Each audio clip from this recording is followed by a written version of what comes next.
How were you able to navigate that comparison with your peers, whether it is someone who's older or younger, that now you are able to kind of do, or maybe you still use that advice or that technique now to level yourself when it comes to comparison? And that this is open to anyone. I would say for me, when I think my very first internship, I was like the youngest person during my internship, and I definitely experienced like some imposter syndrome, and I was comparing myself to my peers that went to certain schools. But I had to remind myself like I'm here for a reason. Obviously, we're all in this group for a reason. We all bring our special skill sets to the table. Whether that's video editing, writing.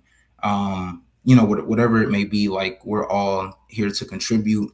And that's just something that I kept replaying in my head. And I think the comparison started to fizzle out. And, I just started to feel a lot more confident in myself. And then I would say now professionally, you know, I think as I've grown in my career, I've learned that even people that are in VP level positions, they're still trying to figure it out.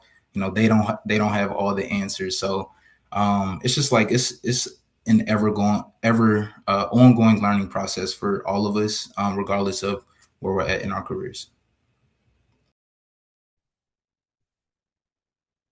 Definitely want to piggyback off of that, actually. Being in a business school with a lot of friends, a lot of people who were going into, accounting, finance, investment banking, you see all these posts on LinkedIn about their jobs and the companies that they work for, and everyone knows the names of them. And you start to think, comparably. My route, again, was a little bit different. I'm sure I'll get into it throughout this panel, but decided to go the entrepreneurship route. So, lower salary, no one knew what I was doing, but you compare it yourself in that regard. And nowadays, everyone's asking me the questions because they're interested in what I'm doing. So I think it's a little bit of an interesting dynamic when you're spending months and months scrolling through LinkedIn, seeing everyone getting these amazing jobs, at least for my age at 23. Um, and then fast forward a year from now, and they're the ones asking me the questions, right? And what are you doing? And let's want to hear more about what you're doing and what's going on with your life and your business, right? So the comparisons never stop, obviously, but I think it's interesting that it can change so quickly, comparing yourself to others and then them coming over to you and asking questions themselves, which I think is quite interesting. Yeah, I'm gonna go back also to what Ashton said because this has always been something really hard for me.